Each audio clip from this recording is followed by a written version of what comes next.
So nice. We played it twice. Twice. There you go. All right. Hello, everybody. Welcome to Hellbent Holler Live. It is so nice to see you all on this very rainy and windy Monday. This is our weekly show that we do here on our Hellbent Holler channel here on YouTube. This is kind of our casual hangout that we have with all of our Hellbenders and anybody who wants to join in. We have one of the best chats on One YouTube. of the best. Oh, The best. the finest. Chef's kiss on this chat. Mama. But we have the best chat, especially when it comes to this field. We certainly have the best chat, the most insightful people. So if you're new here, jump in, hang on, and enjoy the ride. Today we have a very special episode. It is not it's not one of those very special after school specials where we're telling you not to do drugs or I didn't anything. get touched like Arnold. What was his name? I just completely phased on that. What was the little kid? What you talking about, Willis? What the hell? Jesus. Do you even know what I'm talking about? Yeah. You millennial? Anyway. Gary Coleman? Gary Coleman. Yeah. Good Gary? God. All right. Made me drink the special juice and I got all sleepy. Anyway. Gary? I was going to say it's like a drug special. But No. That was that was the most special of all the very special episodes. Oh, okay. Because it dealt with some very weighty subjects. Yes. You know what I'm saying? You know, it's not every day that Gary Coleman gets like. Okay, so Anyway, now we're going to go into actually what we're actually talking about. So Hey, this- real quick, thanks for that, Butch. Our buddy Butch Moffitt from Down Under. What is it, like 9 a.m. at this point, man? Thank you for that, Butch. Thank you very much. Butch has probably been up all night long anyway, man. This is how he's wrapping his day. That's how he's wrapping it up. Yeah. But we do have a special episode today. We are actually inviting a guest on here. A friend of ours is coming on to discuss an event that we are speaking at. It's going to be the Tennessee Wildman and Cryptid Con that is coming up this Saturday. So we are really excited to have Randy join us to discuss that today and kind of dive into some other paranormal cryptid subjects because he's also a researcher himself. So we're really looking forward to that. It's going to be a lot of fun. Thank you for that, Curtis Whitaker. Thank you, Curtis. Curtis always got the best faith in us, man. Just right out the gate. Right out the gate. He's ready for it. One of these days, towards the end of the show, Curtis is going to speak up and chat and go, kind of regretting that now, right about now, the show, a little subpar. Many regards. And then our boy Hawk. Thank you, Hawk. Thank you, Hawk. Hello to Joe and Jesse and everyone else loving this double like. He's on the phone and the TV. See, you guys should all be doing that, man. We should have like 1,000 people per chat. That's what you should do. That's what you should be doing. One of the best shows on YouTube. Two very intelligent, down-to-earth friends. Thank you for that, buddy. Thank you very much. We greatly appreciate that. So before Randy comes on, he'll be on probably about 8 o'clock. So before he comes on, we'll get some stuff out of the way and kind of hammer out some stuff. We actually have another announcement that we would like to make. We have been invited to contribute to an online conference that the first time they did it was last year. And this year is the second annual Anomicon conference. This is put on by Ryan Sprague. He hosts the Somewhere in the Skies podcast. He reached out to us and asked if we would contribute to this online conference. There's a bunch of different people from all disciplines when it comes to the paranormal, UFOs, cryptids. We've got ghosts. We got a little bit of everything. Yeah, Ryan mostly does like UFO stuff, yeah. But this is like everybody under the sun. Yeah. So that is going to be really cool because it is an online conference. We will submit our presentation and that'll be a part of the conference. So that's going to be September 1st and 2nd. It's going to be on YouTube and X, I believe, streaming live. And then I believe the videos will be available after the event, but to watch it live, definitely go on and check that out. And we'll be sharing more information about that as it comes. But we do have a lovely graphic. Look at that. Check that out. Do you know what I like about this? What's that? Front and center, right there, me. You know what I'm saying? So yeah. Somebody said that image looks like that you have you're just like a really short dude. You just have these tiny little cutoff legs. People think that right now because like I'm on a normal stool and you're on like 8 pillows to like bring you up like next to me. So this is correct.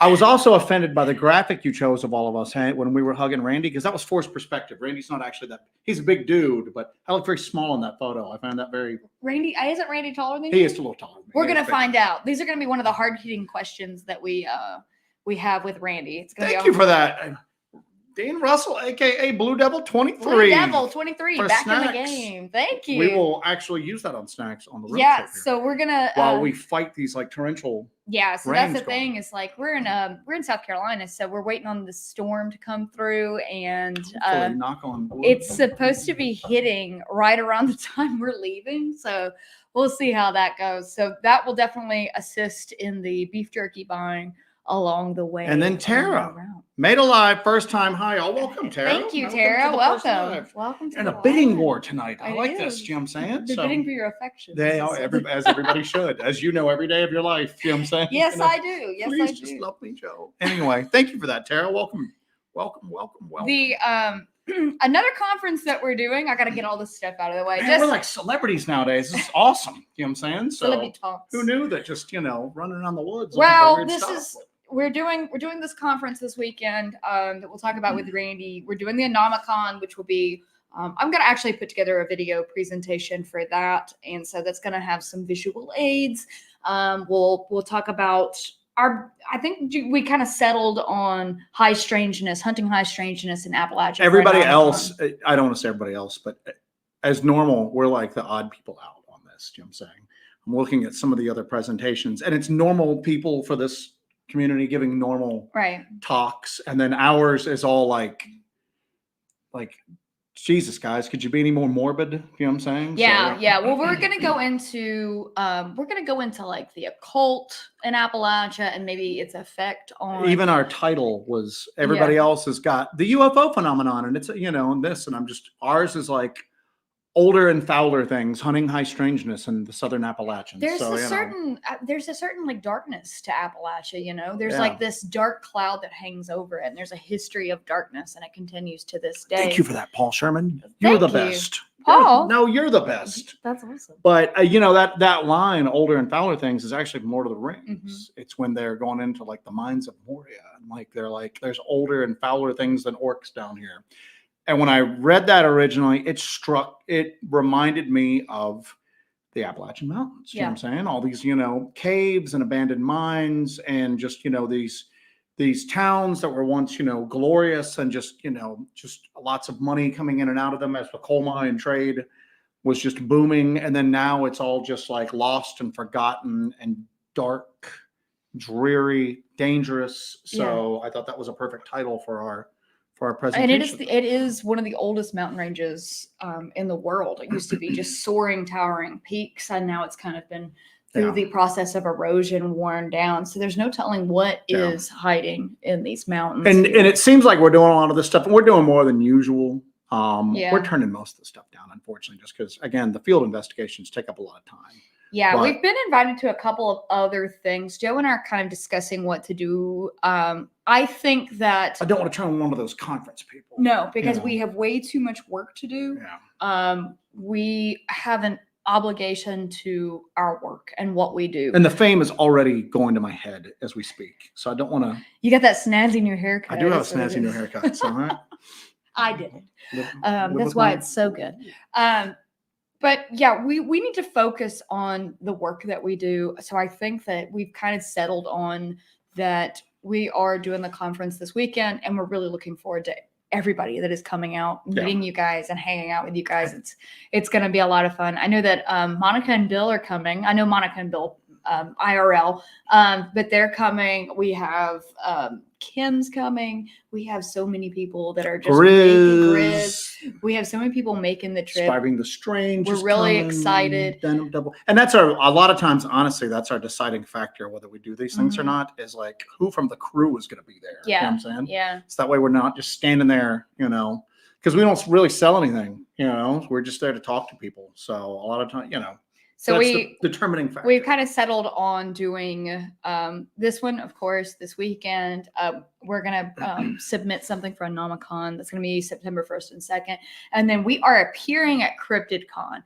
CryptidCon is going to be November 23rd and 24th in Lexington, Kentucky. But I think that's it for us this year. Yeah, it's because we have so much work to do for October. Cooler weather's coming. Yeah, and then we are going to be in the woods, and because it is a 2-person operation, we can't go out in the woods and then I pass off footage to an editor and then we go to a conference for the weekend. We have to do everything. So time is a premium when it comes to this. So I think that these 3 things are going to be the only 3 engagements that we have going forward till the rest of the year. Yeah. So if you cannot catch us at the event on Saturday, you can catch us at CryptidCon in November. But that's going to be it. Those are our only appearances we're going to be doing for this year. PDP is not going to be in the chat tonight, dealing with some stuff. Wanted to say, hey, if you can say a small prayer for me, I could use one. You got PDP, it, I hope everything's okay with you. Absolutely. I hope everything is okay. We're all pulling for you on whatever's going on there, my friend. So. Yep. And I have another, what else did I have? Oh, and I should have on Friday, I will have the part 2 of the video that we featured about what I released it a week or 2 weeks ago, where we got that email from that gentleman named Mitchell who described going out into the woods in Georgia before the 4th of July with his girlfriend's friend, and her boyfriend, and they took the 2 dogs with them. It was a really bizarre email. They chronicled what happened. They started shooting off fireworks. They started hearing screams coming from the forest. They kept shooting off fireworks, which is, I guess, against better judgment. And then eventually the dogs ran after something in the woods, and then there was some sort of struggle.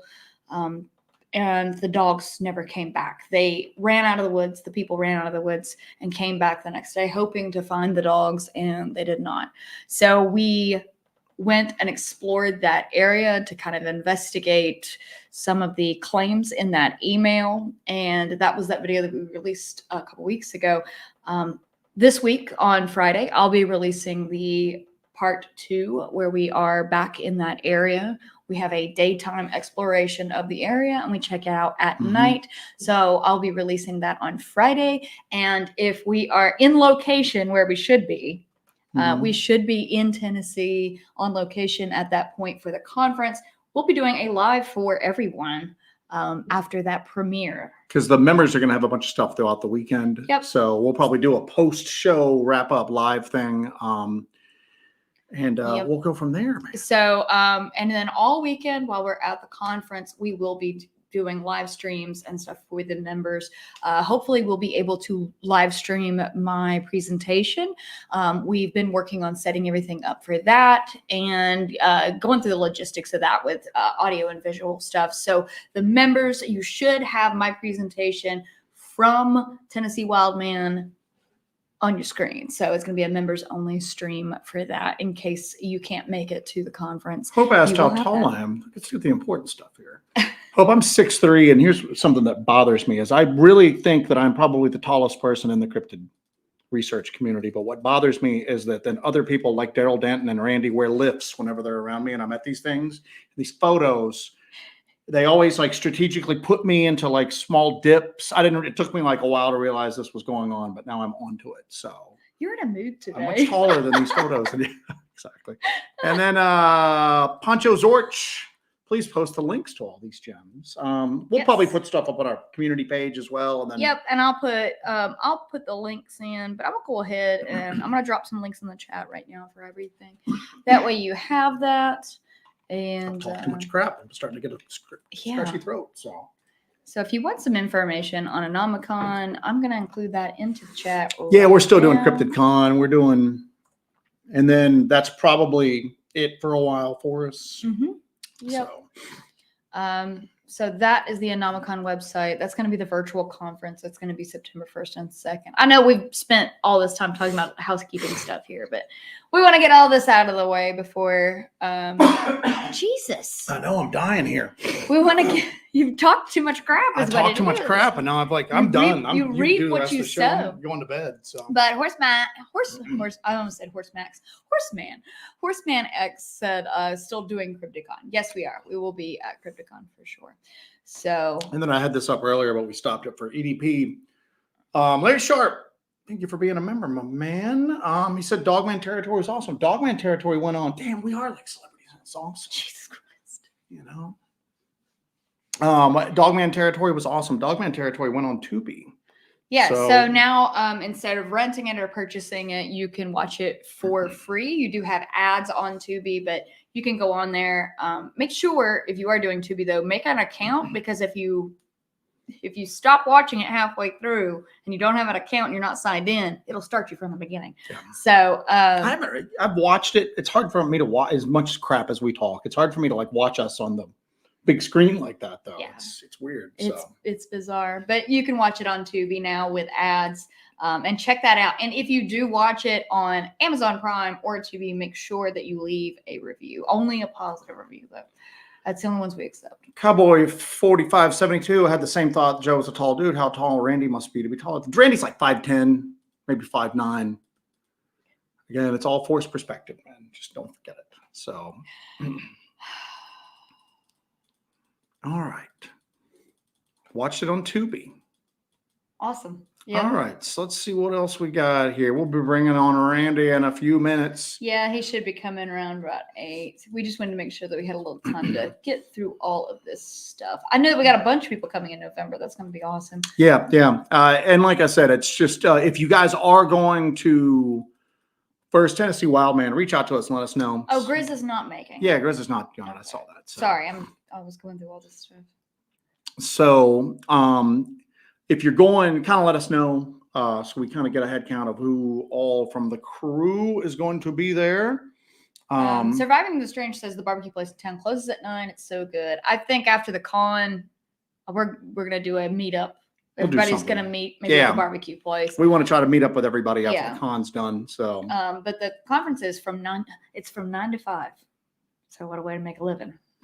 You know, but yeah, so after that, and then with that, but you know, we're gonna have a lot of people out there. It's gonna be a lot of fun.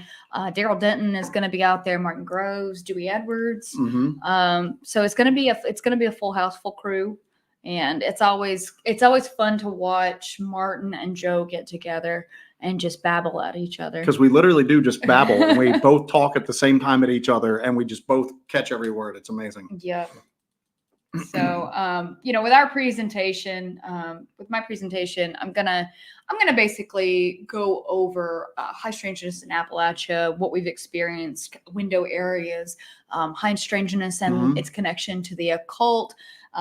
Also going to discuss going to the Brown Mountain Lights for the second time and what we did out there when we met up with Alexander Petikoff of Small Town Monsters, and kind of talk about what we did in the experiment that we performed while we were out there. We've actually got we're going to do a follow-up to the Brown Mountain Lights, a third one, because I couldn't run. I want to, if we're lucky enough to see the lights again. Yeah.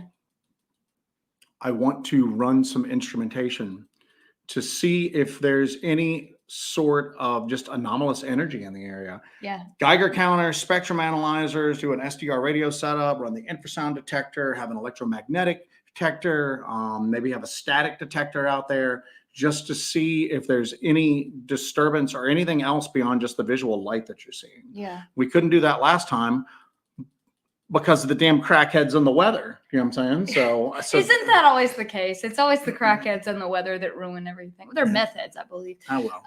Tomato. I wanted to tell you that Buttworm has arrived. I saw Buttworm pop in there. So welcome Buttworm. So, but yeah, that's the problem. Is, you know, we were kind of encountering meth heads who were trying to check out the blue ghost fireflies. So they were also on mushrooms. So we couldn't run our instrumentation. And, you know, that kind of makes me think about there's always a weird human element when it comes to this stuff. And we really need to do a show where we focus on kind of the weird human element and how it contributes to the phenomenon itself. And you can kind of go in different directions with this. With it, is it people are attracted to these locations because of this weird phenomenon? Is there some sort of energy that's put out by these areas that, you know, is caused by the phenomenon, causes the phenomenon to happen and attracts these people? And also all of the weird people that get involved with looking at the phenomenon.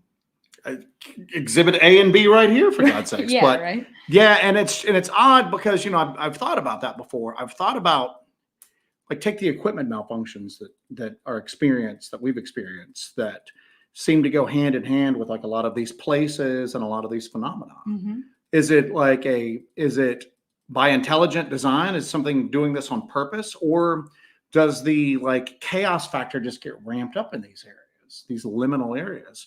Do things just start going wonky, you know? Yeah. Things that maybe would not normally happen start to happen. And I think you see that, like you said, with the human element on it too. I mean, that area we go to look at for the Brown Mountain Lights is not the area that most people go to. It's kind of a pain to get up to.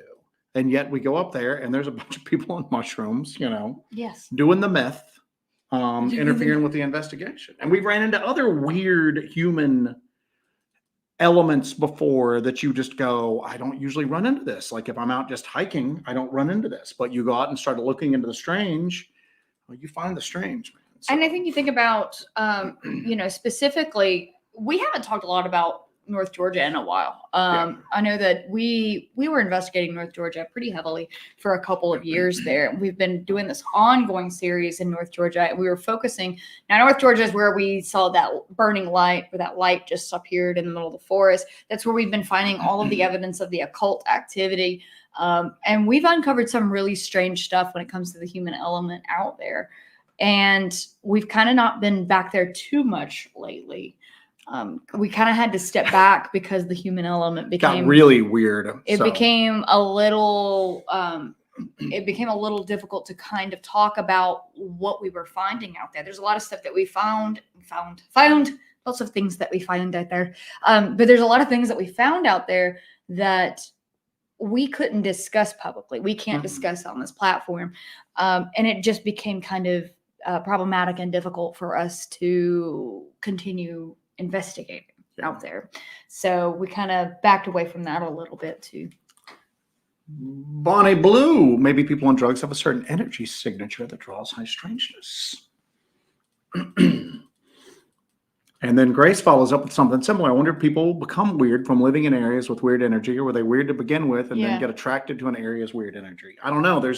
It's a co-creation of weirdness that takes place out there. I think it's a chicken or the egg type thing. What came first? But whatever it is, they definitely feed off one another. So, you know, and you talking about the microwave, what is that? Microwave phenomenon of some sort?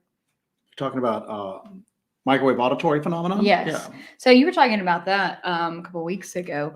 You know, if possibly these entities could produce those kind of signals, waves, whatever it is, could that, if somebody's in an area for an extended period of time, could that have long-term psychological effects on them? I mean, obviously, yeah, it would, have, like, right? Immediate psychological effects on you. You could have somebody that is completely normal, and then they either move to a certain area or they're in an area for a long period of time, and then they're exposed to this kind of, is it a wave? Yeah, well, what Jesse's talking about, for those people who've never heard us discuss it, there's a thing called microwave auditory phenomenon, or the microwave auditory effect. It's called the Frey effect. And it was discovered after World War II, when planes, where they would be testing their radar from, like, fighter planes, and people that were in close proximity to it would start hearing noises like metallic, like this cacophonous noise in their head. Mm-hmm. And they realized that the microwaves were exciting the parts of the brain, you know, the audio cortex and all just everything in your brain that processes sound. It was exciting that. There's a thing called thermoelastic effect, where basically stuff gets hot and it, you know, expands and it shrinks, and you really don't want a lot of that going on in the brain, the old noodle, you know. Yeah, you want to keep that kind of cool and dialed in. But I think that that's definitely something that goes on. And, you know, it's weird. That somebody who would be otherwise completely normal, just sane, normal human man, Normal human person. would be exposed to that and maybe have the unfortunate luck of coming across that, Well, and then it changes their lives forever. Not to get too much into the UAP stuff, but so everybody knows as the UAP stuff, you know, UFOs has gotten more exposure, and we've actually gotten like legit high level scientists, more and more of them involved in it. Gary Nolan is the guy who, Stanford researcher, probably more patents to his name than almost like any other, like, you know, a scientist that's actually working nowadays. And they were looking at how people were physically affected by they always say with their experiences or proximity to UAPs, but a lot of times these UAPs are accompanied by other phenomena, Bigfoot, dogman, orbs, poltergeist activity. And they would realize that these people their brains were in the caudate area of the brain, they would see an overconnectivity of the basal ganglia through there. Okay. Just this neurological overconnectivity that they first thought was damage, much like people who have suffered through Havana syndrome have literal damage that you can see on an MRI after they've been exposed to this. And then they're going, okay, they've been damaged by these like UAPs. And I still think that's the case in some cases. But then they realized that other people that had had MRIs done before their experience with UAPs or high strangeness, and they still had those like anomalies in their brains. So I go back to, and they said, so these people are just born and they're wired differently. And I'm going, is that the case? Or did they have something happen to them earlier in life and then that changed them? And this is just the one that they remember, got documented or whatnot. They may have been changed from an early age, just like they're talking about. They may have been born in an area and it affected them at an early age, or maybe they had another phenomenon affect them at an early age, and it's kind of like rewired them for this. Or is mankind just evolving to be more open to high strangeness at this point? You know, I think that mankind was open to it to begin with, and then we've lost that. We kind of lost that, and then maybe is that opening back up? You know, I mean, but it might be opening back up for a certain segment of the population. For another segment of the population, you have people who are so distracted by everything around them that they can't even exist within their own lives, much less see beyond what reality we have here in front of us. Dean Russell had mentioned, I think the LBL is so weird is the fact that it has 3 ley lines going through it. We haven't really done much with the ley lines in the LBL, but that when next time we do LBL stuff, we want to stray outside the regular LBL type of research. I like how we said we want to get weird with it. It's like we've done weird with it, man. Some of the weirder stuff in the LBLs compared to other people who have done research in the area. But I think, getting a little more weird with it. It'll be a while before we go back to the LBL. But when we do, I definitely want to. I think that the 1982 massacre site has just been beaten to death, you know, and that whole thing has just been beaten. It's going to be too much human contamination there. Too much human contamination. So that if you do hear anything, and it's gotten more well known that if you do hear anything, you can't be 100% positive. It's not somebody next hill over. Correct. Just call blasting or just messing with you. But I think something is definitely going on there. I think I'm ready to explore other possibilities of what's going on there, and really kind of tap into that, explore other areas. If you remember, we've gone to more areas outside of the 82 massacre site. We've discovered some really crazy stuff outside of that area. And I know that there's a treasure trove of strange happenings going on in strange locations out there. So we'll definitely focus on that if we do go back. Larry Sharp, what does anyone think about a shofar? We have a shofar that we have not used yet, because I want to not just blow the shofar. We want to run some instrumentation, have some instrumentation running, blow the shofar, and see if there's any sort of change in the environmental energy there. Yeah. So we're going to do it. The limiting factor right now is we have to make sure that it's a night when Suji is watching. Because she sent us the damn thing, and we want to do it live somewhere if we can. So we need a place that's going to be weird, that has some signal. Suji has to be available for it, and then I've got to learn to blow the damn thing better. So he's been practicing a little bit. There's a particular thing I want to do with it that I have not achieved that that expertise with the shofar yet. We had a very strange little paranormal event at the house, and Lenny keeps getting on to me because I keep bringing home. Lenny's our friend. He comes and visits sometimes, but he's like, I'm gonna have nothing but nightmares when I come to visit you guys.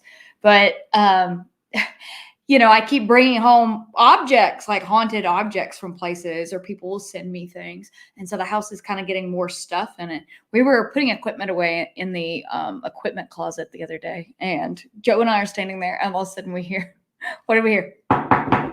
And we thought somebody was at the front door. It's like late. And it was like a boom, boom, boom, like that. So I was like, oh crap. So I pulled the camera that's on it. We have cameras up front and we have cameras all around. So we pulled up cameras and there's nobody there. So we opened the door and there's a spider web that's across to get onto our porch, and it's undisturbed completely. Mm-hmm. So nobody came up on the porch. Nobody knocked on the door, but it was clear as day. Don't. And I was like, oh God, we're going to have to slow down on some of this haunted stuff we're bringing into our environment. That didn't happen. So what? Slowing down on stuff. Oh, okay. Martin Groves. Joe's completely on target once more. My tumors appear. Yep. Martin's tumors appeared after contact on his pineal gland. We don't usually, I didn't know you had talked about that publicly. So I guess, it's out there. If you hadn't heard it before, Martin had what people with UAP activity have after UAP activity, but just cranked up to like 10. Yeah. It's like it opened, you're touched and it opens. And that's why I still think that, like you and Martin, there are people that get touched by this stuff. And I don't know if you're born that way, but you certainly get touched by it, and it leaves some indelible mark on people like you, like Martin Groves, like other people out there that just seem to be, I don't want to see a conduit for this stuff, but a beacon to this stuff. Yeah. You know what I'm saying? Some people shine brighter than others. So. Wow. Look who's here. We're going to go ahead and set this up. If you want to take a look at any of that, see if we've missed anything, wrap that up before we start we're going to have this like guest thing down pat by the time we're done with this, man. So we do have to go to headphones because there's two of us. And there's a audio issue if we don't. So Andy is backstage. We're about to do that. I mess my hair up here now. So there is no messing your hair. Swanky new haircut. Oh so my God. All right, we're loaded in, kid.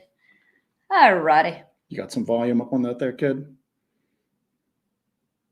Yes. Cool. Yes? Yes. Correct? All right. Yes. All right, guys. We're going to bring Randy on. We're going to talk about the Tennessee Wildman and Cryptid Con. And see ya. What's up, Randy? Harris? Great. Can you guys hear me? Yes, yep. I can. Turn it down a little bit. Awesome. Save what little hearing I have left here. Oh, my goodness. There you go. There we go. What's up, Randy? What's up with you guys? Not much, man. Thanks for joining us tonight, my friends. We're always pretty casual on these. Our Monday night shows are pretty casual. You're in the chat a lot of the time, so you know that. But we definitely want to welcome you for coming on. Usually it's the Joe show. So today we do have a question right out the gate for you before we get started with anything super important. Randy, how tall are you? I'm like right below 6'5". Really? Yeah. Huh. 6'5", you say. Thank you for that information. All right. But Randy, I do wear boots, so I do. It is still kind of a perspective thing going on. Suji, he sounds taller than Joe. Joe's made a big deal about him being taller than you. She posted that photo. I don't know if you saw the photo she used for the thumbnail, and I was like, "Damn, I look tiny in that." Do you know what I'm saying? So, yeah, I saw it. Yeah. I'm a big man. Cool. Anyway, well, Randy, if you want to introduce yourself to everybody and give us your spiel on who you are, what you do, and what's coming up. My name is Randy Hutchings. I'm a field investigator from McMinnville, Tennessee. I'm right on the line of the east, where the eastern time zone is, and the central time zone is. We mostly research in the Cumberland Plateau Mountains in this region. Me and my group called 40 in Tennessee. I've got a cat right next to me meowing. Sorry about that if you can hear it. I thought it was ours for a second. I was getting ready Yeah. to go. Those damn cats out there. So Yeah, we're no stranger to cat interruptions, man. Yeah. Trust me. So there she is. Say hi to everybody. what's the cat's name? Her name is Twilight. That's my wife's cat. Oh. But I'm a sculptor here in Tennessee. This is that's why I've got all these masks back here. People ask me what the deal with the masks are. Yeah. Cool. So we have an event coming up that we're speaking at that you organize. It's the Tennessee Wildman and Cryptid Con. We're really excited about doing that and I am too, very much. participating in that. You know, we spoke at it last year, and last year was your first time doing it at Montgomery Bell State Park, and this year it's going to be in McMinnville, which we're excited about. It's a lot closer. I think a lot of people are excited because it's a little more centrally located south of Nashville and McMinnville. We're very excited about coming out. We've got a lot of our hellbenders coming out to check that out. What prompted you to want to host an event like this in Tennessee? Mainly, I mean, we don't have a YouTube. We don't have, or we do have YouTube. But we don't really post anything on there, but we don't really have any kind of social media that we really do. We just kind of wanted to do a con that was made of field investigators that actually were out there doing or experiencing these things, instead of people like where you get these not to slam any specific Bigfoot reality TV shows, but the mountain monsters where you just get where it's people just acting this stuff. Yeah. We really wanted to get people out there to meet the people out there that's doing these things like you guys. Not a surprise that I'm a big fan of you guys. But people like you guys, Daryl, Martin, who's experienced this stuff firsthand. I think it actually works. It reassures people that have experienced stuff like this too, to be able to come meet you guys firsthand and talk to you guys and see that they're not alone. Yeah, I think that these conferences, you know, sometimes there's a negative view on conferences that it's some sort of event that you do just to feed an ego or to feed a pocketbook. It costs a lot of money, a lot of time, and a lot of effort to put these together. And it's very stressful, I know, to put these together. But when you actually go to these conferences and you're in a group of people who are like-minded and excited about these subjects and want to talk about it, it's like some of the best energy you can ever encounter. And Yes. I think it really reignites everybody's love for doing this, because you realize that you're not alone in the world and that you can actually get it out there. And it helps people really feel better about having these experiences and talking about these experiences. Yes, I agree. Yeah, that was the one thing that struck me, because we don't really do a lot of these, just because we're field researchers. That takes a monumental amount of time. You do, Yes, know it that. does. You do Yes, field it does. research, and it's not just the actual being out there. It's the prep. It's the out there. It's coming back home, cleaning everything. Getting Video, there takes a lot of time. Exactly right. So it cuts down on it. So, but when we went there, I remember the first one we did. I was just kind of going, it's going to be kind of cool, but we could be out in the woods right now, and that was like a few years ago. And then when we got there, it was the first one we really took part in as far as presenting was in West Virginia. And then you get there and you meet everybody, and there's just so many people that have had things like that happen to them that they don't really have anybody to talk to. I mean, yeah, maybe share it on a Facebook group, but their friends don't understand, their family doesn't understand. And they, like you said, get there with like-minded people and just kind of just being around somebody who just understands, even if they had a completely different experience themselves, somebody who's just not going to look at them and go, sure you did, partner. Yeah, you saw a Bigfoot or you saw a light in the sky. Sure you did. It's people that take it seriously, and that's invaluable. And then you come away from that and you just feel kind of validated. Like, even if it really happened, you're still constantly going, am I crazy? And you come away knowing you're not crazy. This really happened, and it's okay for you to talk about what you experienced at that point. So as a researcher in Tennessee, do you focus primarily on Bigfoot, or do you do more of a cross spectrum investigation? Mostly Bigfoot, to be honest. Yeah, we've got so much happening in this one area, this one region, that it it keeps us busy just trying to go after that stuff. So do people contact you with experiences and then you go and investigate those experiences, or do you go out into the field and just go into areas that you know might possibly have activity?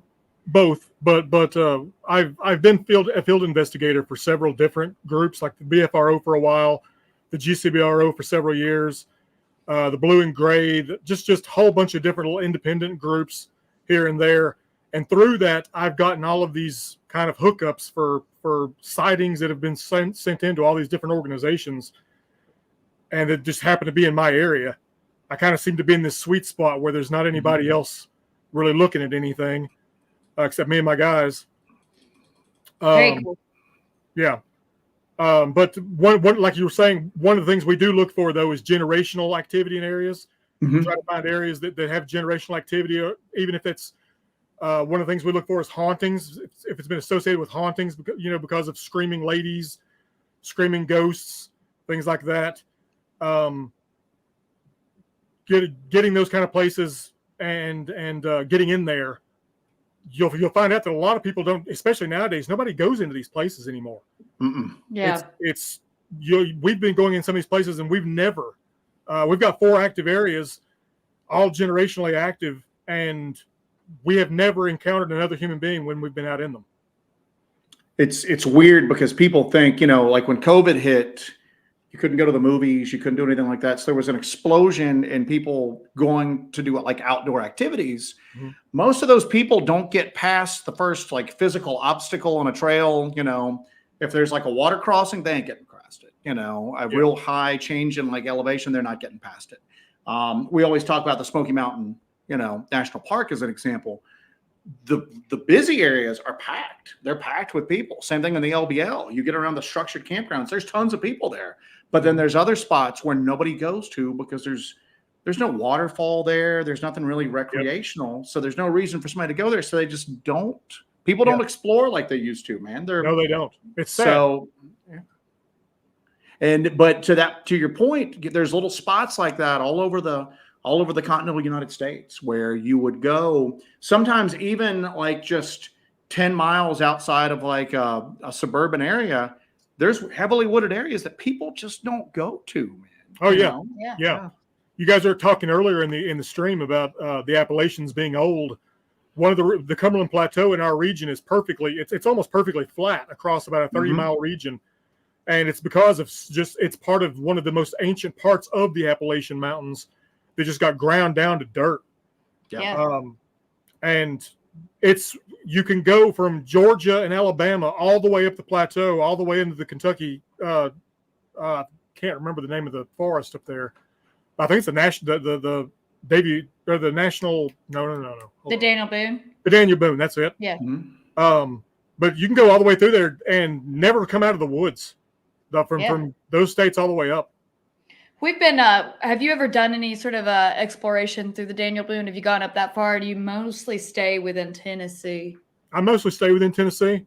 Yeah. But I've been up to, if you know where Pickett State Park is, right under the Daniel Boone National Forest. Yes. I've done a lot of stuff up in that area.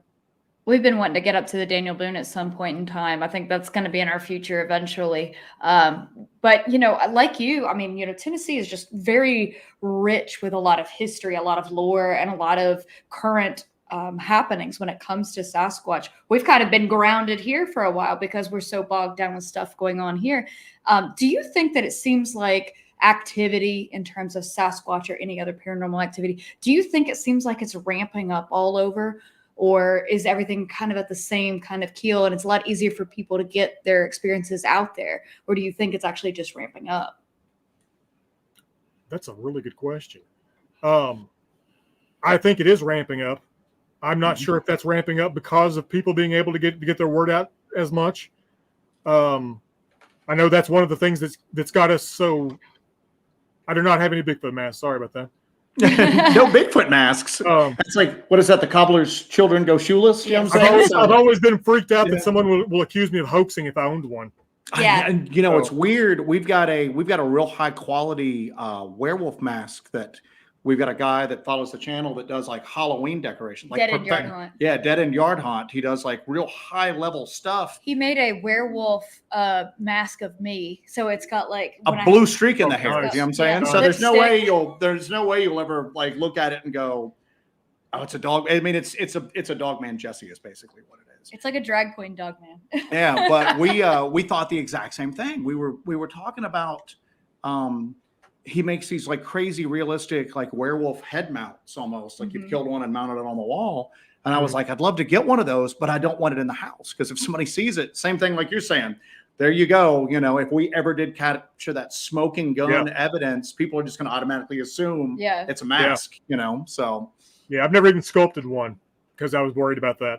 Yeah, and I think that's the correct route to go. Eventually, you'll have to do it though, but you'll have to do it, you know, under constant video surveillance. There's our man right now. There's Show Dead the End Yard process Hunt on right YouTube. Yeah, yeah. I do have a few questions from our audience if you're willing to take a few. Sure.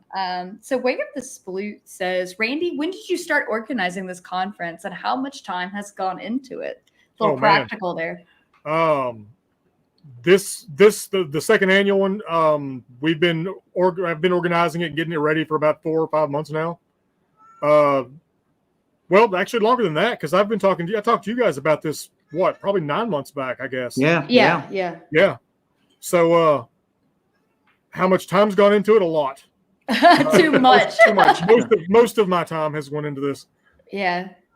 Yeah, these events are always just a logistics nightmare. But at the end of the day, when you see all the people that you gather together for these events, it makes it kind of worth it in the end, you know, that you can gather together all of these research. You can gather together all of these experiences. You can gather together all of these vendors. I saw that you have a ton of really cool vendors this year. Yes. I'm really excited.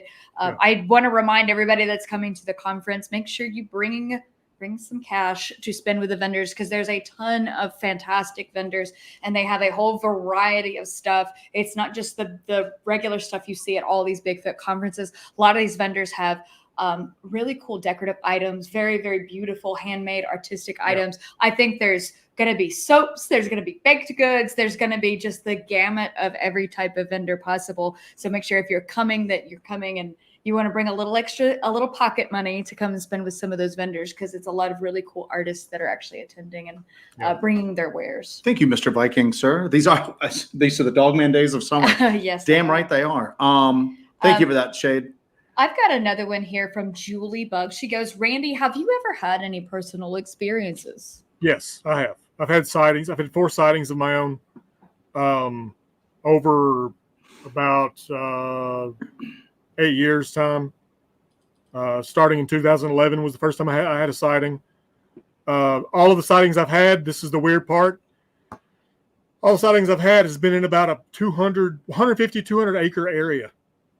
In the same area? I don't think that's same area. Weird because you spend a lot of time out there. Yeah. I was spending upwards of 3 days a week out there at a time. Yeah, and it's just so I know I heard you mention that once before, and you were talking about, I think it was your third encounter where you saw like I don't even want to call it a juvenile because you said it looked like a child, like a human. Yes. Yeah.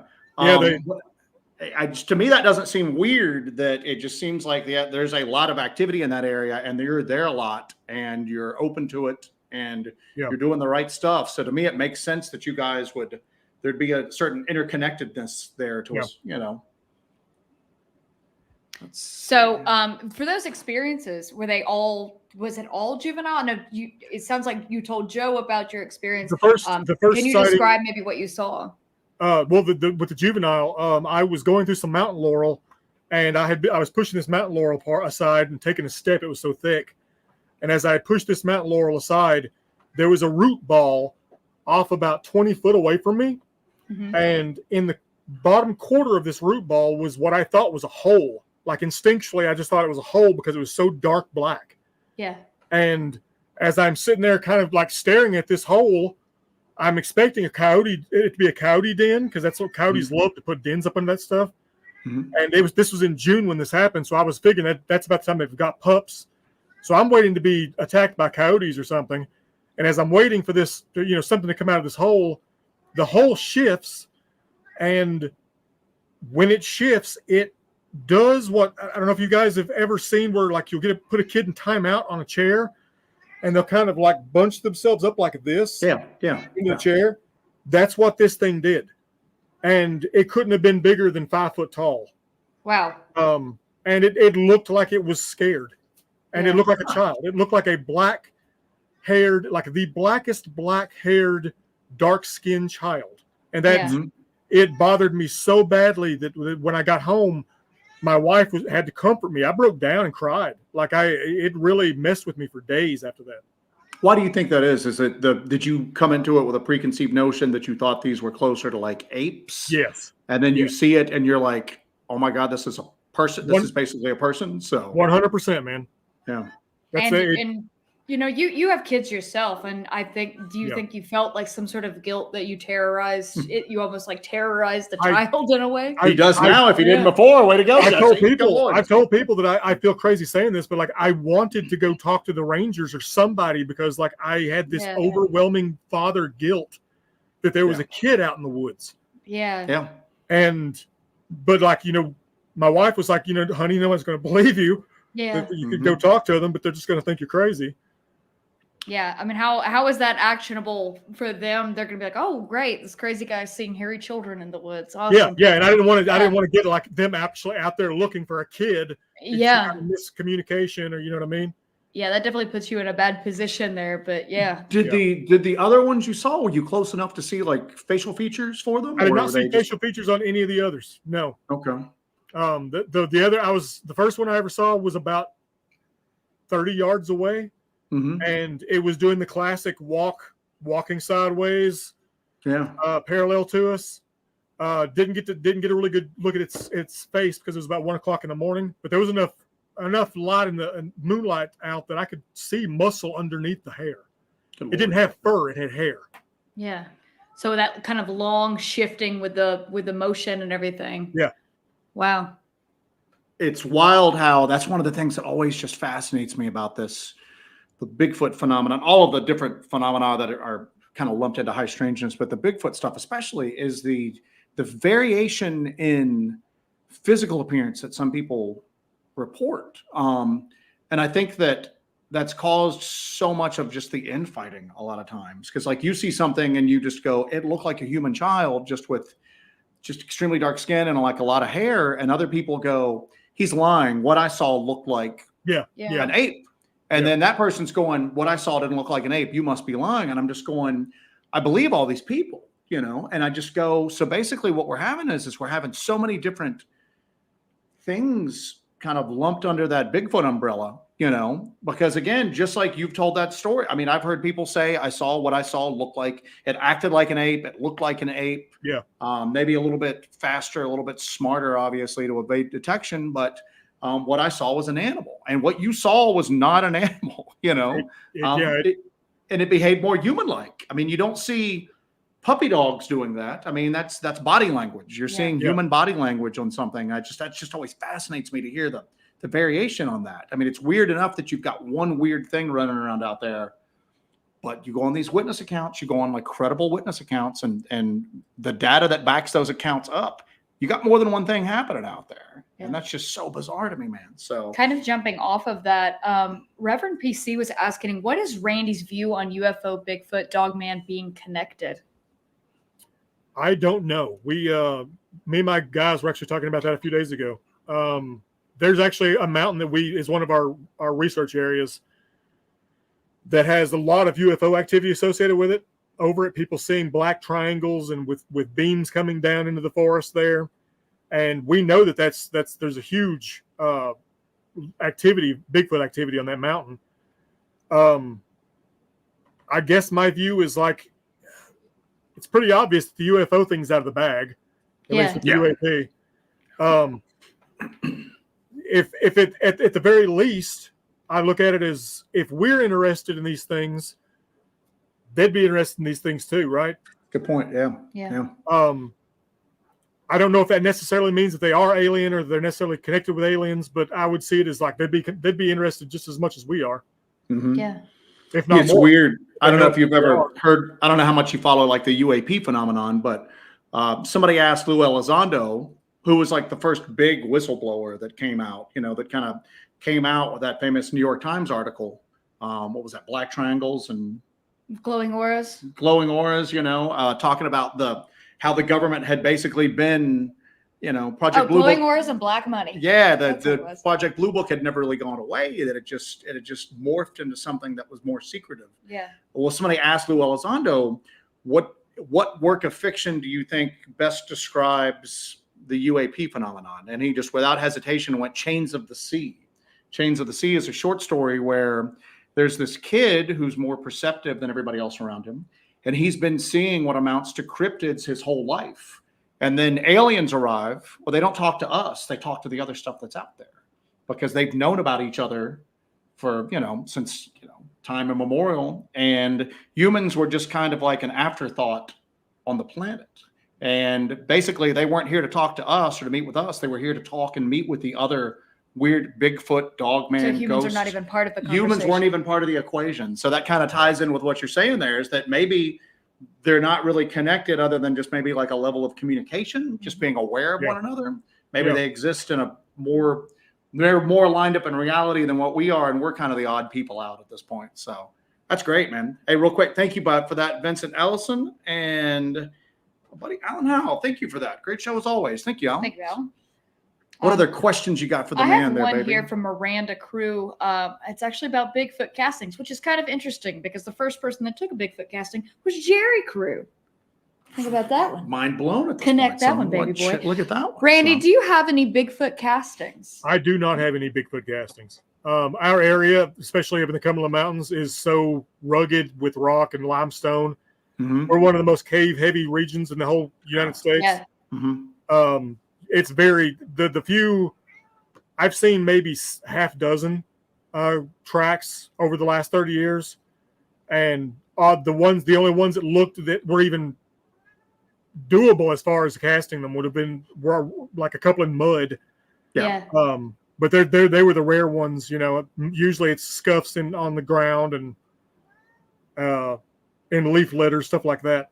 And it's not even worth it to carry all of that casting you're out carrying there. 20 pounds of plaster on you for the water to mix it with. Then Yeah. you've got to try to get it out without it breaking. Even if we don't cast prints, people are always giving us grief, and I'm just like, listen, we're not vehicle, bound like researchers. We're not pulling up the truck and just doing this on this. It'd be great if we could, but usually we're 10 miles in on foot. Yeah. And just like you're talking about, that's a Exactly. lot of weight. You're sacrificing.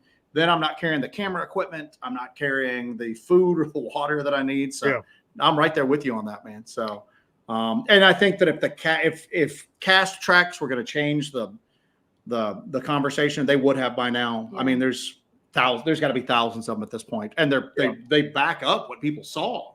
Yeah, it's just with the dermal ridges on some of them, there's a possibility that you're going to get something with a cast, but it's just again, it's so carrying that stuff and having it on you when you actually find something. Oh yeah. That's exactly where we're at with it. And I mean, and the other thing too is there's lots of people doing that. Yeah. And I'm always just like, we need a holistic approach. We need people throw something else at it. Throw something else at it, man. Everybody needs to be trying different stuff, and then we'll figure out what works eventually. So yeah. Thank you for that, Hawk. Hawk was basically backing up what you said as far as finding an active area and then spending as much time as you can in that area. More is shown to you, and Hawk would know. He's a real field-centric investigator. He spends a lot of time out there.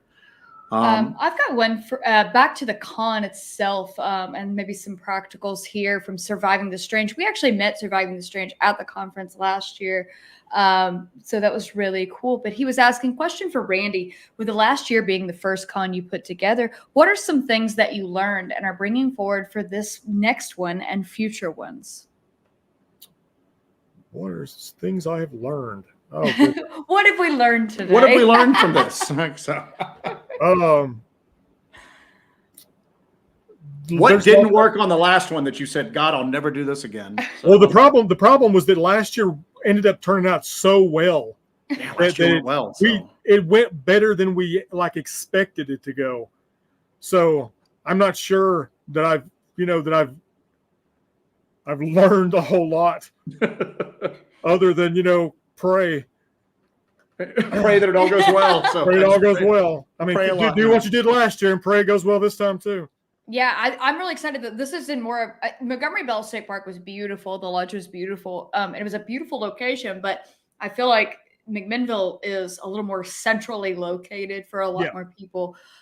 So because we have actually more people coming out this year than we had last year, and it seems like we have a lot more people coming in, and it's going to be a little more accessible for people to get out there. So I hope we have a huge turnout this year. I'm really excited to meet everyone. Hey, real quick, back to what you mentioned about just how cave heavy your area is. Do you ever do anything in the caves there? Do you guys get underground or you just all spelunking? Okay. Oh yeah. Yeah.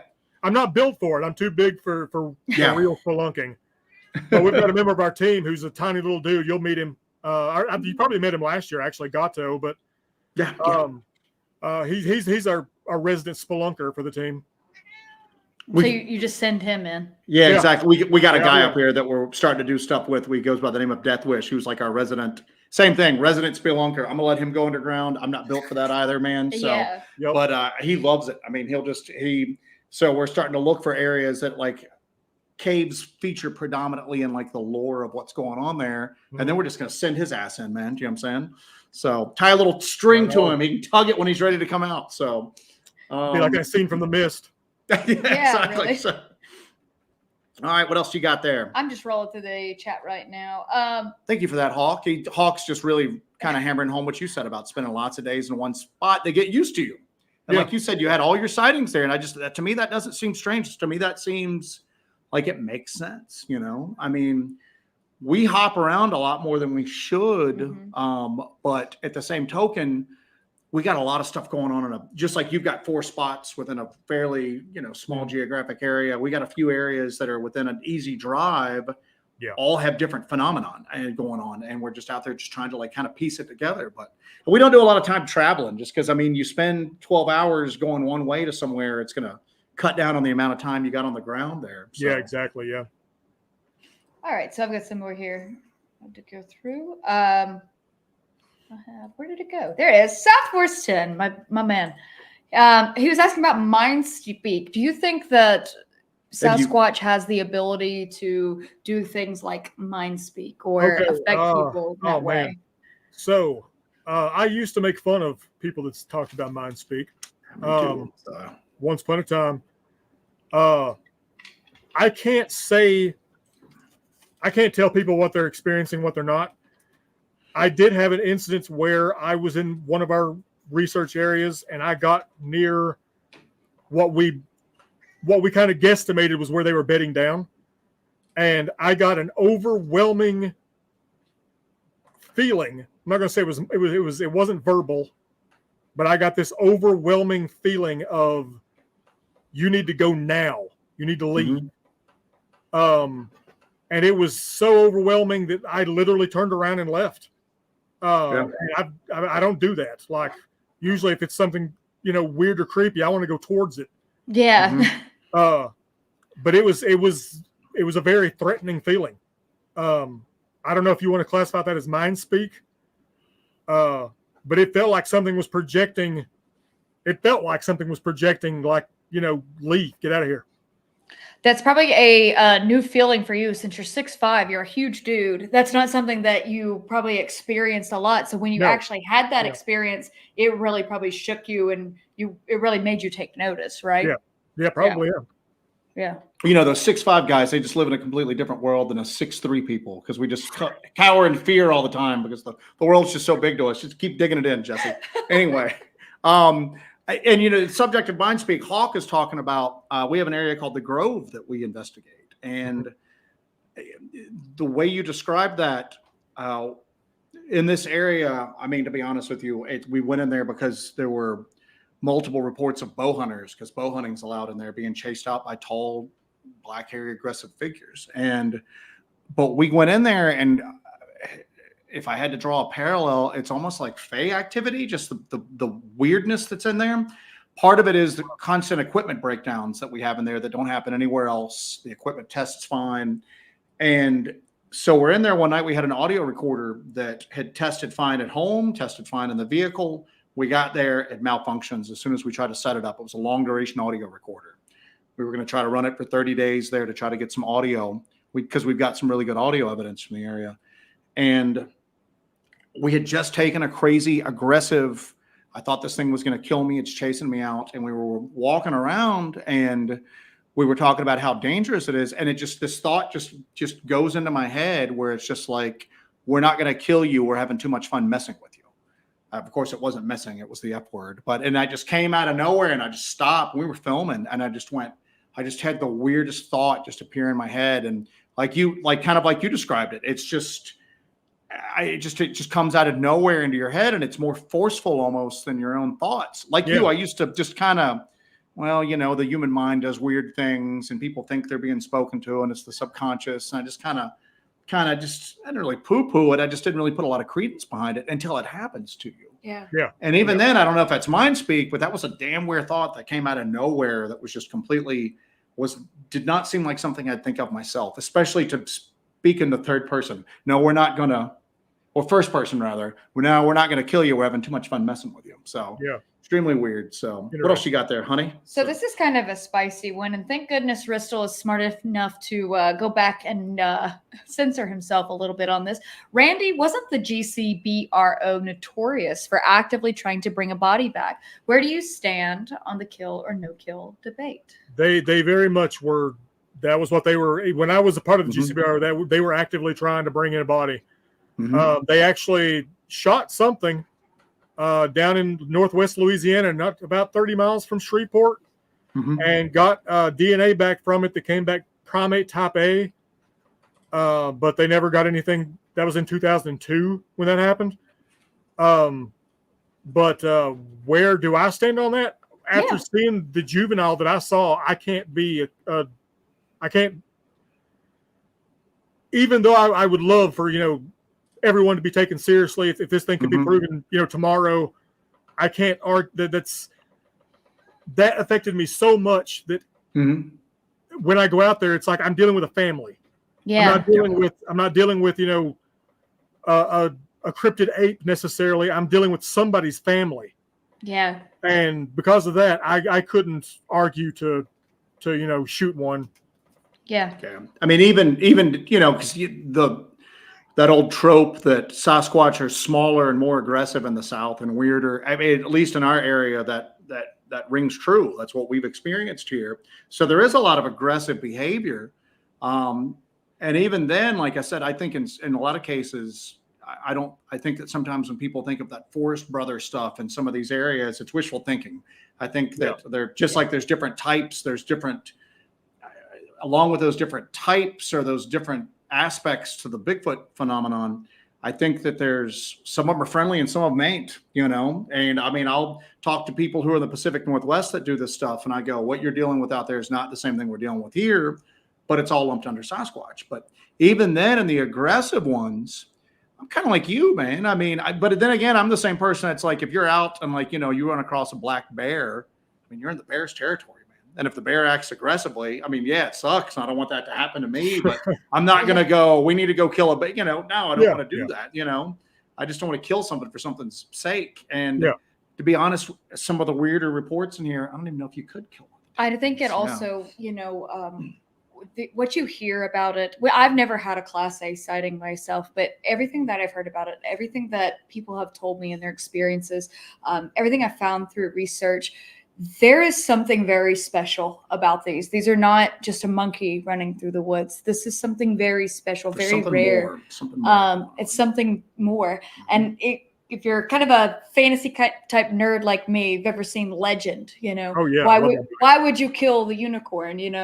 I think a while back, I kind of was of the opinion like, oh, we need a body out there. But now this is something that's different, that's special, that's of a higher intelligence, of a higher meaning.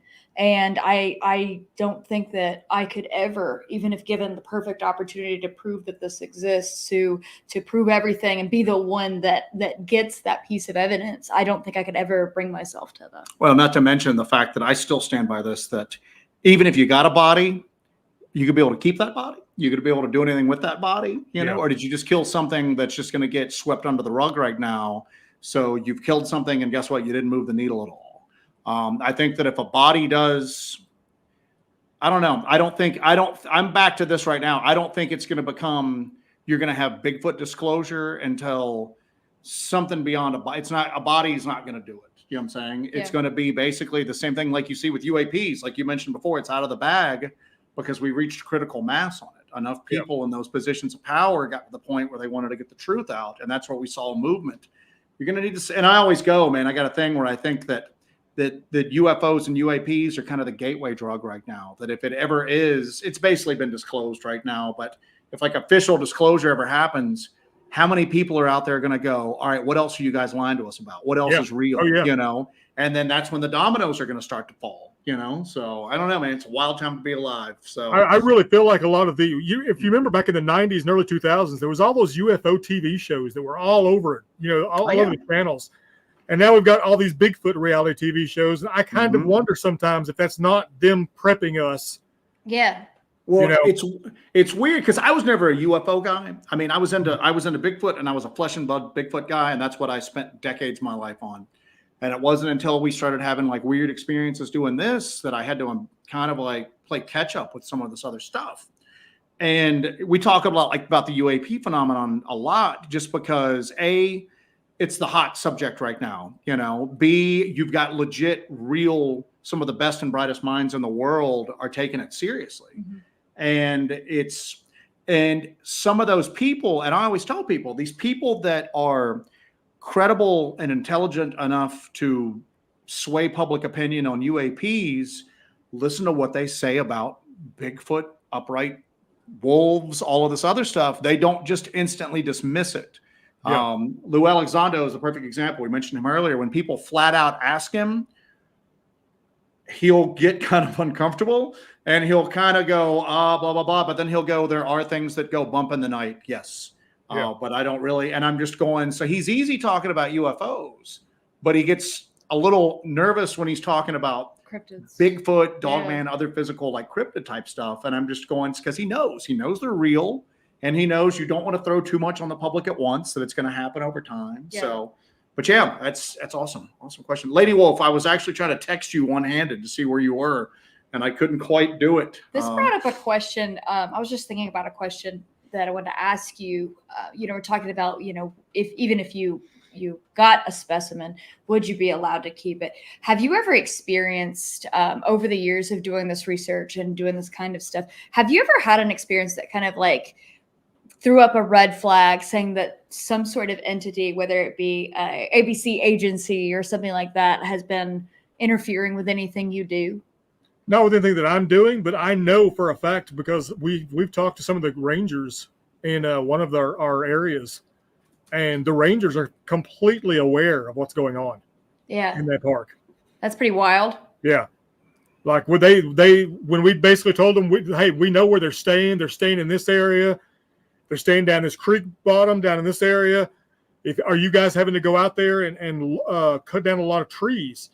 And the dude actually looked at me with this like look on his face of like surprise. And he's like, actually, yeah, we are. How did you know that? And I'm like, because they're the ones knocking the trees down. Yeah. That you're having to go down there. And they one of the trails they had actually shut down completely because so many trees were being knocked down over this one trail that they got tired of going out there with the chainsaws and chopping them up. So you think that they're fully aware of what's going on, or do you think there's just this level of deniability that they're trying to take, or what do you think it is with that? From what I've gotten from talking to them, it seems like, at least, that they think, at least the ranger that I've been talking to, he thinks that the state knows more than it's letting on. And so they're kind of like playing along with the state to see what they can actually get out of long term. Yeah. I agree with that 100%. I think that people like in positions of authority know. I don't think it's widespread. I don't think that it's something that they bring you in on your first day of work and they take you in the back office and they show you all the Bigfoot stuff and swear you to secrecy. I think it's really compartmentalized. And I think that you might even, with like rangers, forest rangers, there might be guys that are in like a particular ranger district that are read into it and then other ones that aren't. Yeah. And that it's not widespread, but there are people that know. They may not know what it is, but they may know it's there. It's like working on the atomic bomb, Exactly right. So, and people go, you can't keep a secret. I'm like hell you can't. You can't. Yeah. You tell somebody that you tell anybody about this, and not only we're going to ruin you financially, but they're real adept at covering things up, and they're real adept at keeping whistleblowers quiet when they really want to. Lady Wolf had a good one. Thank you for that, Lady Wolf. Do you think you'll have the conference again next year? Is there going to be a round 3 for this? Or? We hope so. Got in on the ground floor, Make man. it a legacy event. That would be amazing. Right. So thank you for that, Lady Wolf. There's really a lack of really cool conferences like this in that area. So I think it's really a great opportunity to do that. And that's the other thing too, is that you get people that are really into the subject, like they're really into it. They want to talk to people that are actually doing this stuff, not somebody that's just, and again, I always say, like, mountain monsters, it's for kids. You know what I'm saying? I mean, it serves its purpose. It has its purpose. For sure. I mean, for me, it was in search of when I was a kid. Kind of got like people like into it, and now it's mountain monsters. And I'm just always going, maybe that's planting the seed with a kid. There's maybe a kid out there right now watching that one of these days is going to grow up to be the biggest figure in like the research side of this ever. Hawk had also asked, have you ever been on the NABS website? That's David Polites thing, North American Bigfoot Search. If not, check out report 63. Can you write that down for me with your little note taking? Because I don't know what report 63 is, to be honest with you, Hawk. We'll check it out. So here's a good one, Randy. Do you find more evidence of Bigfoot in the most isolated areas of the Cumberland Mountains, or is it spread out all over? Well, that's a really good question. We find a lot of, as far as evidence, we find a lot of tracks in really isolated areas. But we get most sightings and stuff actually come from right on the edges of town. Mm-hmm. The town you guys are going to be coming to for the con actually, where we've got a hot spot right outside of this town. But isolated areas, probably you actually find more evidence in the isolated areas. Very cool. Lady Wolf's not going to be able to make it to the conference, but I saw that. Wishing everybody to have a good time. Yeah, and hopefully, if you guys are in the area and it's a drive for you, even if you weren't thinking about going before, consider it. It was a lot of fun last year. Yeah. It's a cool place to go to and actually meet some of the people that are involved with this stuff. I mean, we're pretty minor players in it, but you got some big people there. Martin Groves is there. It's always a good time to hear him. It's going to be a fantastic crew this year. Daryl and Dewey, and sure. So. Yeah. And of course, the vendors are going to be there. And it's just a really nice place for everybody to kind of gather together, speak with like-minded people, share stories, share techniques, stuff like that. Yeah. That's always a good thing to do as well. So it's always good for everybody to kind of gather up, and it kind of reinvigorates you. I know it can kind of bog you down sometimes when you're doing this kind of work, and it gets frustrating because, there's no drama like the cryptid drama, it kind of depresses you. Oh my God, this is just a sea of crazies. It is a sea of crazies, but there are good crazies out there too. Yeah. And I think that these conferences and people getting together and having a great time and really having that camaraderie, it really kind of reinvigorates you and reignites that spark of reminding you why you got into this and that there are great people involved in this and that you can make those connections. I think Martin Groves mentioned before that he met 50 witnesses at the last conference. Oh yeah. So it's also a great place to network, be exposed to new witnesses. If you are somebody who has experienced something, you can talk to a researcher who can actually do something actionable when it comes to your experience and go out there to the place where you had that experience and maybe let you know that you are absolutely not crazy. And that's invaluable because, again, I always hear people go, well, I had this activity on my property, and I reached out to, I don't know, what I'm saying, Renee Holland, and I'm just going, that report went nowhere. You know what I'm saying? Yeah. I mean, that's not going to go anywhere. I mean, that's great that you shared that with somebody, but if you're looking for somebody to come out and do that, maybe to look into it a little bit deeper and try to maybe get some answers for you as to what's going out there. If nothing else, just to confirm that you're not crazy. Renee Holland probably ain't going to fly out from the West Coast and, come check out your little farm in Kentucky there. So, but you know what? You go to these conferences, you run into people who, even if they can't help you, they know other people that are actively engaged in I hate boots on the ground. I hate that term, but actually like field centric kind of like research at that You can point. take your boots off and put toes in the mud. Toes in the mud. Where the Sploot had a good thing for you, Randy. You were talking about the Rangers. Have you ever had government interference in any of your investigations? Not to my knowledge. I don't think I'm anywhere near important enough, with what I've been doing to get that. We had our T-shirts seized and searched, and then finally returned to us recently. Yeah. We ordered a Nice. round. We ordered a round of T-shirts with our logo on it for this conference, and I received the box. It was a couple of days late, actually, and I sent it to my friend who does our printing for us, and I said, "Is this how you sent me the box?" He goes, "I absolutely did not send you the box looking like that.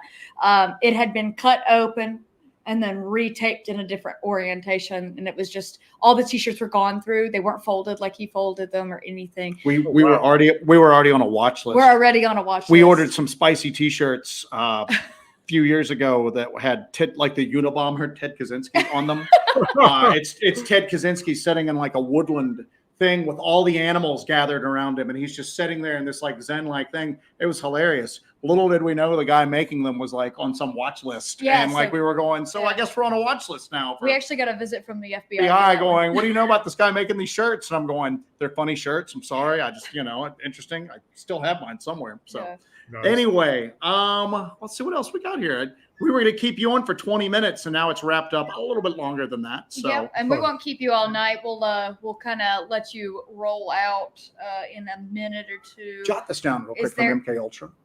Monarch Legacy of Monsters. I hate to interrupt you. You're but fine. I love that Uh, show. Love that. I have show. not. I have no clue what that is. So our buddy MK Ultra is an ultralight hiking enthusiast from the Uwharrie National Forest. He operates up there a lot. He's had some Nice. weird encounters. So he's somebody we think real highly of. So if he's suggesting it, we will check that We will out. definitely check that out. If anybody's got any last minute questions here, speak now, forever hold your peace. And Randy, if you want to plug anything else, Yeah, man. if you want to plug your group where we can find you, I've been posting the link to the tickets for the Tennessee Wildman and Cryptid Con on the chat. I'll also include a link to that in the description below. And Randy, if you want to shoot me over any links you want me to include in that description as well, please do that. But if you want to, plug your group and plug what you do and then all of that stuff, and then we'll see if anybody else has any last minute pressing issues. If you're in the Middle Tennessee area and you've had any kind of paranormal phenomenon happen to you, especially Bigfoot related, and you want someone to come check it out for you, then by all means get hold of me, get hold of my crew. I don't really have anything to plug. Very good. Besides the con, obviously. Of course, yeah. I know that Reverend PC had a question. Have you ever seen a portal like we did? We saw that portal thing one time. Have you ever seen anything like that in the woods? I have not, but interestingly enough, one of the mountains I was talking about earlier that we go on, where it's a lot of Bigfoot activity and UFO activity, we actually talked to a Yuki elder who actually that mountain is holy to them. Okay. And they explained to us that mountain is a mountain of doors. And we asked them, we thought he was talking about caves. And we're like, "You talking about all the caves on the mountain?" And he's like, "No, we're talking about the portals." Like straight up said portals.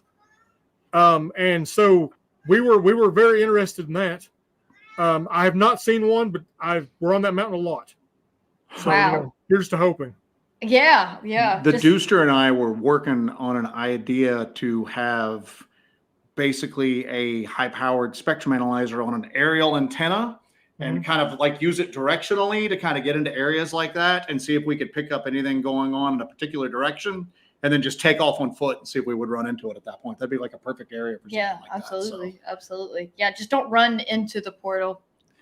I don't. So speaking of that, there's a Dooster, and the Dooster will be there. Dooster's going to have a table. He's going to have a presentation on. Is Dewey just doing on Mantel, or is he doing it on a little bit of everything? I think he's just mostly doing it on I think he's Mantel. mostly doing it on Mantel, I believe. Mantel. The dude's Dooster's got like the Renaissance man. He's got a lot of fingers and a lot of pies. Yeah, he can do pretty much anything. So it'll be interesting to kind of see what the Dooster does. So, sir.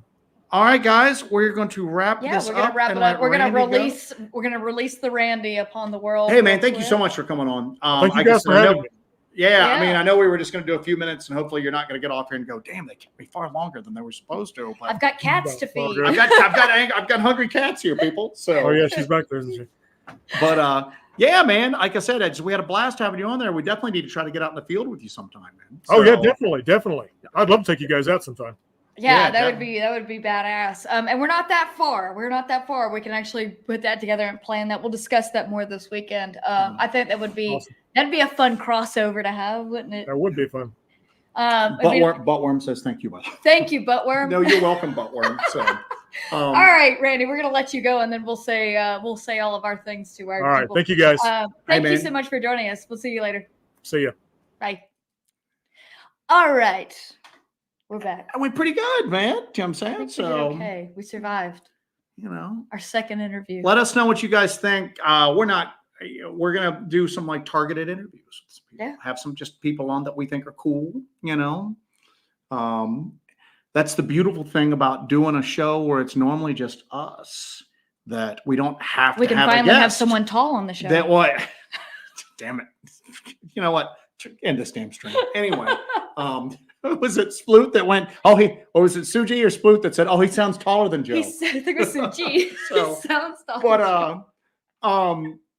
damn it, I forgot what I was going to say now. But what's cool is that since it's usually just you and me, if we're going to have a guest, we'll have a guest we like, and if we don't have a guest we like, we'll just wing it like we always do. We'll just have a malfunction. Yeah, we're not needy. So anyway, but Oh goodness. all right, guys. So we're wrapping it up. Adam, welcome to the live. He's the first time watching, and it was fun. Awesome. Thank you for watching. Survivor the Strange knows what's up. All Right. future interviewees must be under 6 feet tall. Yeah, we'll actually have a form they need to fill out before they come on. Well, there'll be. I don't want anybody to lie. So what we'll probably do is send somebody to do a measurement of the guest. I wasn't going to that, but I think we need to get to that point. Yes. So Okay. Very good. Jesus. All right. I'm gonna put that link to the event in the chat one more time here. Lady Wolf says you to height chart. And I'm gonna include it in the description of the episode. That way you can go and check that out. Now, Randy is a part of a group called 40 in Tennessee. If you are in that area, reach out to him, Randy Hutchings. Reach out to him and his crew can come and check out whatever you've experienced out in that area. It's always good to make those contacts with people who are toes in the mud investigators. toes in the mud. Yeah. Because you can get people out there who have experience with this kind of stuff and maybe can help you out with your experience and what you've been going through. Yeah, I think this was pretty cool, pretty dope. We're really excited for this weekend. We are prepping up the final stuff for my presentation. Like I said, the members, you guys should be getting that when we do it. And there's going to be some members lives that we'll be doing throughout the weekend. We're going to be meeting up with a few of the other speakers, our buddies, our pals, our friends, and we'll be doing some stuff from the event, some live stuff from the event for members. We're really excited about that. Yeah, it's going to be a lot of fun. It's going to be a lot of fun. We're really excited to see everybody that's coming out for this too. And then it'll be back to business as usual next week, right? Yes, indeed. Yeah, So very cool. back out on the woods. So. Thank you for everybody who threw in a super chat today. That's going to contribute to the snack fund. Yes. The beef jerky. The back seat filled with processed meat snacks as we drive. I ought to do a live just to have my boiled peanuts on display. So, yeah. But it's going to be a good time. I'm going to take a lot of photos. I'm starting a photo project this weekend that I'm really excited about. I think I mentioned it offhand the other day. I'm going to start a portrait project. So this will be the first go at doing that. So I'm really excited about that. And it's going to be really cool.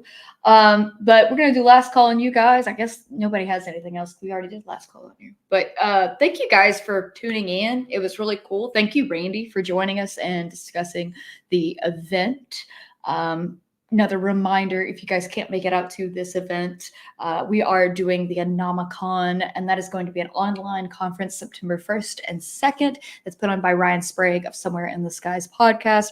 That's going to be an all online streaming event. So you can watch that in your underwear, eating Vienna sausages from the comfort of your own home. So that's really awesome. And then we will be at Cryptid Con in Lexington, Kentucky on November 23rd and 24th, I believe it is. That's going to be a lot of fun. We'll have a table out there and we'll get to meet you guys if you guys can make it out to that. Thank you, Karen Faust, for that. Thank you, Karen. We appreciate it. That is great. That will buy Joe a pack of Twix. Yes, So indeed. the rest is all jerky for me. Joe gets a Twix. So that's all he gets. But thank you guys for being a part of this and tuning into the show. We'll give a little debrief next Monday on the show, but keep your notifications on, especially if you are a member. We'll be doing some lives. I believe Friday we'll be doing a live for everybody. From down that way, we'll have the second part of the Bigfoot attack in Georgia series that we're doing right now with that, the Case Files series that we put out.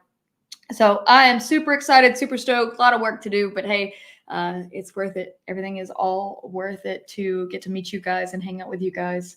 But thank you guys so much. Thank you for being a part of this wild time. I'm going to send you guys out on some cool Vampire Club music as usual. Joe, do you have anything else? I got nothing. He's got nothing. Yeah.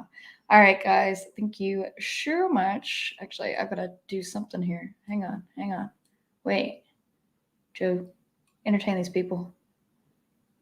Joe, entertain these people. This is me entertaining y'all. Oh, wow. So this is going great. There it goes. I really cannot stand this StreamYard thing sometimes. There it goes. All right, guys. Thank you guys so much. We'll be seeing you guys later. Y'all be good to yourselves, be good to each other, and have a great night.